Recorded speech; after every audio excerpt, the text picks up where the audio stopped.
Well, hello there. It is currently the fall, which means I am getting back to catching up on pretending that I can do gaming content and stream and the like.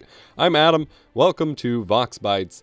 This is my side gaming channel where I post random commentaries and clips from 2017 and whatever. We talk about life stuff sometimes. Today I wanted to talk about something that I don't think I see enough people doing, and it's crucial to how we process and grow from failure. And I want to do a whole separate video, maybe even on the main channel, talking about how we suck at failing in a few ways that isn't often talked about. But I think a big thing that people aren't willing to do, be it consciously or just because they don't necessarily know to come into it with that mindset, is to take anything they do, anything that they want to do, or anything that they suck at doing, an experience that they don't want to do, and ask the basic question of, what can I learn from this? It sounds simple, but think about it. The last time you had to do something you didn't want to, the last time that you missed out or that you sucked at the thing you were trying to do, did you take a step back or prepare yourself for it by asking, what can I learn from, or what can I gain from this?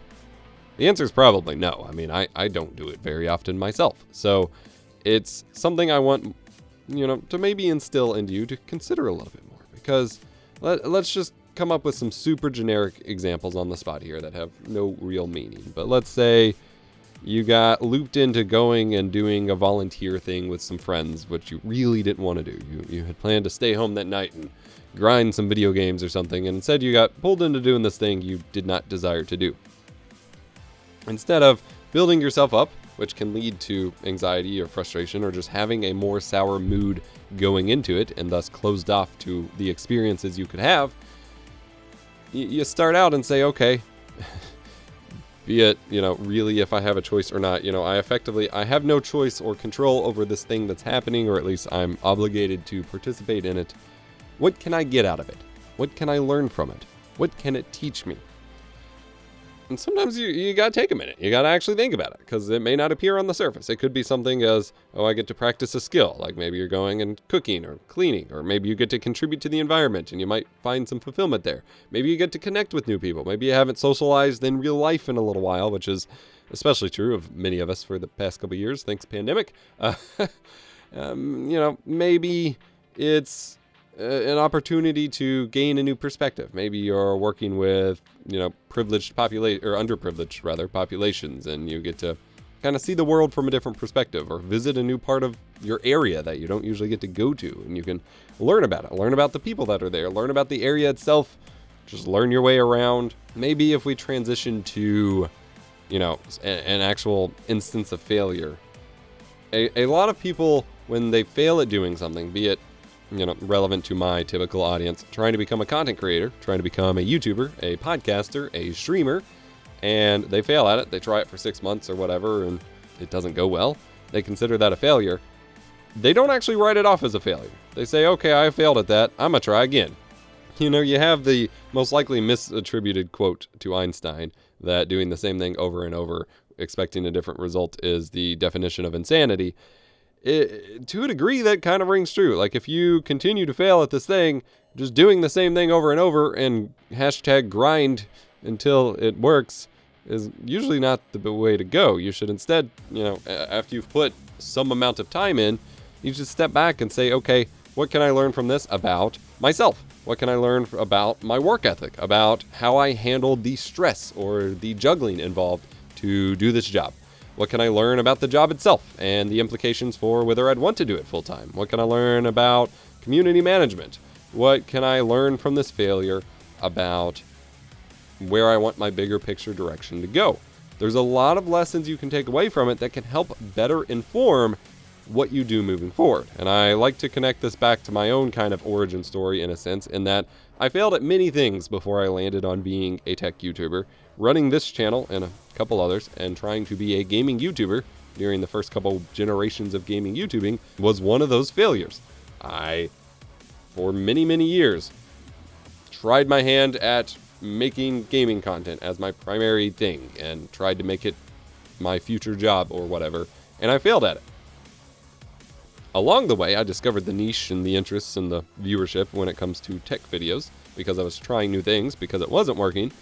But when it came time to make the decision of whether I would like pivot full-time to tech or drop gaming, try to juggle both, whatever, I had to really, I had a couple existential crises, so to speak. Now, I was early in college. A lot was changing in my life. That was inevitable anyway. But, I took a lot of time to step back and really ask myself, what did I gain from the gaming experience? What did I learn from it? And how it can inform what I do moving forward. And I learned a lot. I learned that I still need some sort of creative outlet where I get to just kind of do whatever I want and not have necessarily the pressures of a rigid content schedule and adhering to trends and blah, blah, blah. Because some of my earliest and happiest, or at least maybe not happiest, but like fondest nostalgic memories of running this YouTube channel was just kind of doing my own thing. I'd try new games every couple weeks and just post my first impressions of them. I'd record cool stuff I found on the computer. I'd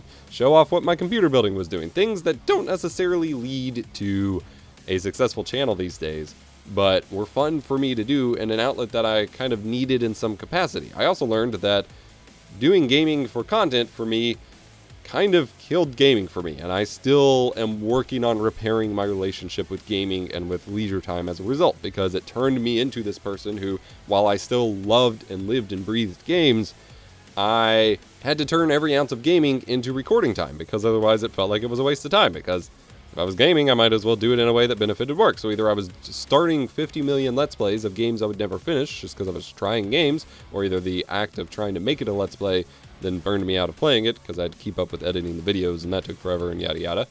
Or I just, I only ended up playing games that I could turn into positive work things, or I just felt like it was a waste of time in general. So I learned that relationship was quickly becoming damaged. I learned that keeping up with things like keeping up with the Let's Play and trying to keep that consistent going for something that was a little bit more fun was not something I was necessarily capable of, both because I just didn't have the lifestyle of it at the time. I was building my relationship with my now wife. I was in college full-time. I had a part-time job that I worked at least 20 hours a week in, and I had a weekend internship where I was at a radio station doing internship stuff. So I had a lot on my plate, and I didn't have the lifestyle to just keep up intense Let's Play stuff, and I didn't really know how to market it. I also, didn't have the lifestyle to stick to the same game over and over. I failed multiple times in the course of my gaming YouTube career in that I gained a specific audience for specific games or a specific game and immediately freaked out because I didn't like being boxed in, and just kind of pushed them all away by playing other things and never touching that game again because I clearly didn't like being boxed in. And so I took a very long time. It was like maybe 3 months as I was transitioning my channel to really make that decision, evaluate what it meant to me and what it would mean for the future, and then adjusted my next moves based on that. And it ultimately led to some pretty strong success. And I have had to do that multiple times over the course of my career even since then. Every step of the way, whether I failed, whether I succeeded, whether I had to do something I didn't want to do, I, may make a video type that's more successful that I maybe am less happy with, adhere to a trend that isn't my favorite, work with people I don't necessarily like sometimes. I took the time eventually to evaluate what could I learn from that. And I used that not only to motivate myself to do the thing, because ultimately that's important. If you don't want to do something, you don't want to do it. To come into it with the right mindset, because I am someone who has that gut reaction of whatever my first impression is how I feel. And if I'm super skeptical or not bought in on something, I'm never going to be. And so, unless I take the time to change that. So I have to take that time to reevaluate things in order to get in the right mindset to do the thing with the right mood and be open to life's experiences. Otherwise, I just remain closed off to everything and don't gain anything from it. But also to ultimately lead to a better point of success for myself, because that's ultimately how you become happier in life. So I wanted to make this video to kind of lead into my discussion about how we handle failure, as I think it's an important one to have. And it starts with just evaluating the things that you do and what you can gain from them. Because you can learn, it's funny because I planned this topic much earlier in my life. Like I had posted my last little commentary here on this channel back in January 2021, right as I was getting set up in my new studio here. And I had planned on doing more of these, and this was on my list, and it had been on my list for a very long time. But this topic, this idea of what can I learn from this, is incredibly more like crystal clear to me as a dad, having seen my kid for the past 10 months now grow and develop more into a almost properly speaking toddler. He's still in the babbling stage, but he's getting there.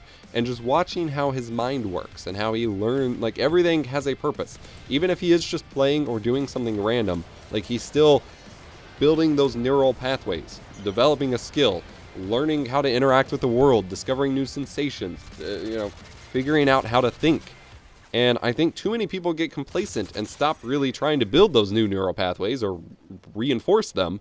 And that leads to a less developed brain, but also less happiness, because you don't get the most out of life. And everything we do and everything we experience, we can learn from, or we can alter to be able to learn from. And that is so important. You should never stop learning. You should never stop trying to grow.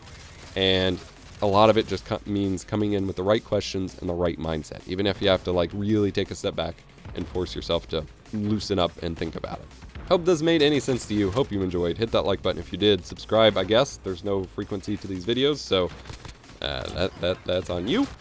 And yeah, this video, by the way, if you're a fan of the main channel and the content I cover there, this is recorded with the 512 Audio Limelight microphone. I'll have a review of that coming at some point. Working on that right now, so this is my first big demo of it. And yeah, I'll catch you over. Join me on Twitch. I may try to get back to some game streams soon. Otherwise, have a great rest of your holiday season, or however long until I make the next video here.